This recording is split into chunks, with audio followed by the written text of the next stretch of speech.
apology for taking so long to reply. I think vulnerability is hard for me, but so is trying to find the right words to say something like this. When it comes to confidence, growing up queer and brown, I felt watched all the time at home, at school, by relatives, by other kids. It always felt like people had opinions about who I should be, how I should speak, how I should stand, how masculine I should be, even how much I should eat. I grew up in an environment where perfection was praised, so I was always being pushed to perform, be it debates, dancing, singing, school, all of it. It felt like love had to be earned.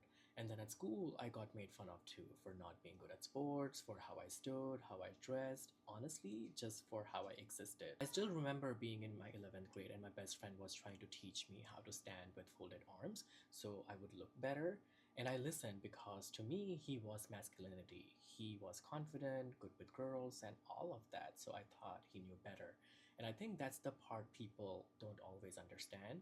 When nobody's really protecting you emotionally, you start studying people, you start editing yourself, you start performing safety. Because when nobody teaches you that who you are is safe, you start believing you have to correct yourself to be loved. Then later, when I moved to Canada, I think I thought things would get easier. And in some ways, they did. I could breathe a little more. But then I ran into a whole different set of problems: racism, desirability, politics, that weird feeling that even in queer spaces, there was still a right way to be attractive, a right way to be masculine, a right way to be chosen. Even dating showed me that.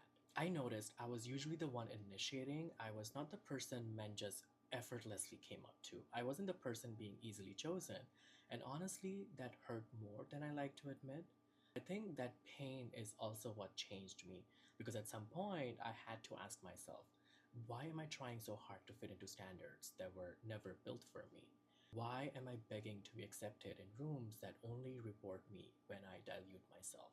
Why am I trying to be chosen by people who would probably never love the fullest version of me anyway? And that was the switch. I stopped waiting. I stopped waiting for men to validate me. I stopped waiting for other people to approve of me enough for me to enjoy my life.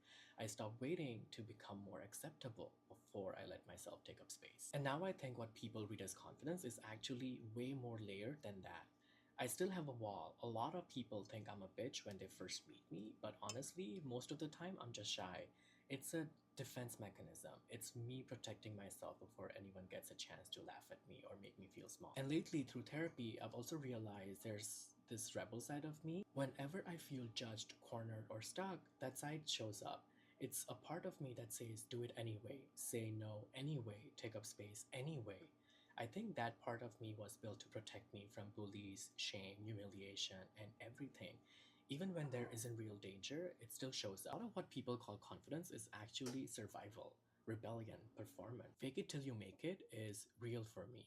I act confident before I feel confident. I repeat it until my body catches up. Maybe that makes me a good actor, but honestly, which queer person isn't? And the difference now is I'm not using all that energy to erase myself anymore. I'm using it to back myself, be myself. And that's what my actual confidence is. Not something I was born with, something I built after surviving too many people trying to make me feel smaller.